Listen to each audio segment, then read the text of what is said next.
नमस्कार मैत्रिणींनो, चविष्ट भोजन या यूट्यूब चॅनलवर मी तेजस्वी सर्वांचं स्वागत करते. आता आंब्याचा सीझन चालू झालेला आहे, त्यावेळेस आपण आता कच्च्या कैरीचं मस्त अशी चटपटीत रेसिपी पाहणार आहोत. आता व्हिडिओला सुरुवात करू. सर्वप्रथम आपल्याला कच्च्या कैरी आहेत ती मधून आपल्याला कट करून घ्यायच्या आहेत. कच्च्या कैरीपासून वेगवेगळे पदार्थ बनवून आपण स्टोअर करू शकतो. ही चटणी जर तुम्ही फ्रीजमध्ये ठेवले तर एक आठवडाभर अजिबातसुद्धा खराब होत नाही. परंतु बाहेर ठेवलं तर काय होतं, गरमी आहे ना, त्याच्यामुळे ही खराब होते. यासाठी तुम्हाला टिकवायची असेल तर तुम्ही फ्रीजमध्ये स्टोअर करू शकता. कारण मी याच्यामध्ये कांदा घातलेला आहे. जर कांदा नसता तर ही चटणी बाहेर जास्त दिवस टिकली असती, परंतु कांद्यामुळे खूप छान असा फ्लेवर या चटणीला येतो. त्याच्यामुळे ही चटणी तुम्ही फ्रीजमध्ये ठेवून स्टोअर करू शकता.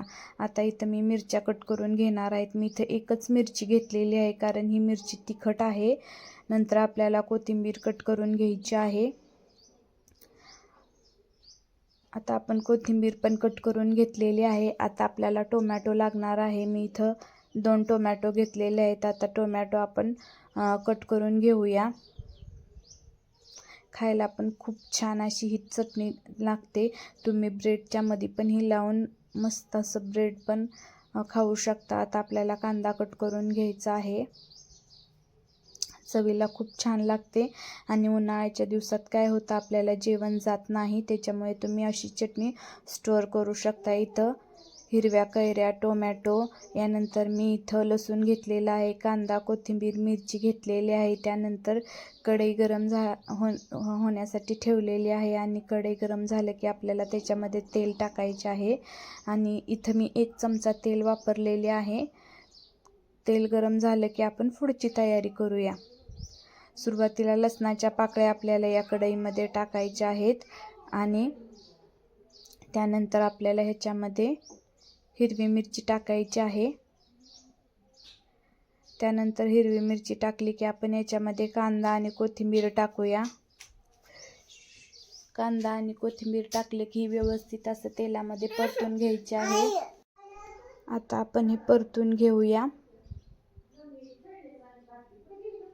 तेलामध्ये मस्त असं हे लालसर होईपर्यंत आपल्याला परतून घ्यायचं आहे. त्यानंतर याच्यामध्ये मी जिरे टाकलेली आहे. वरून आपल्याला ह्याच्यामध्ये हळद टाकायची आहे.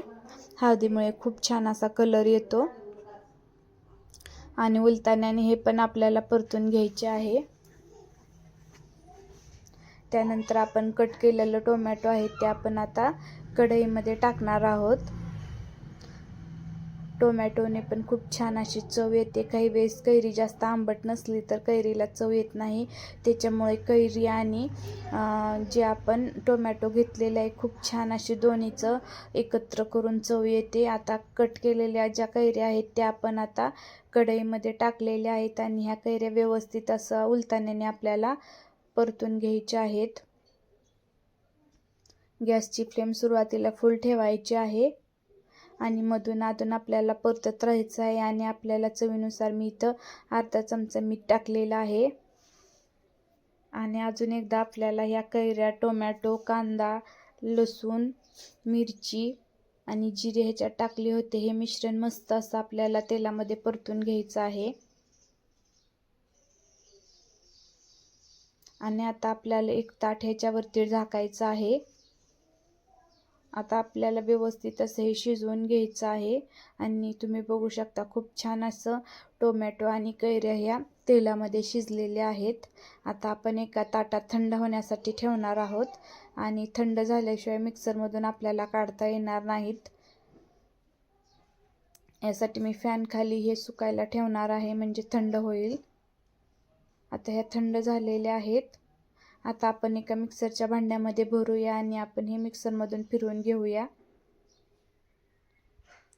आता आपण हे जे मिक्सरच्या भांड्यामध्ये कैरी, त्याच्यामध्ये मिरची, लसूण, टोमॅटो, जिरी, मीठ टाकून भांड्यामध्ये भरलं होतं, आपण सर्व मिश्रण ते मिक्सरमधून काढून एका वाटीमध्ये घेणार आहोत. अशा प्रकारची कन्सिस्टन्सी ठेवायची आहे. त्यानंतर आपल्याला इथं गॅसवरती तडका पॅनमध्ये तेल टाकायचं आहे. त्याच्यामध्ये तेल गरम झालं की आपल्याला सुरुवातीला मोहरी, जिरी आणि कढीपत्ता आणि त्याच्यामध्ये लाल मिरची पावडर टाकून घ्यायची आहे.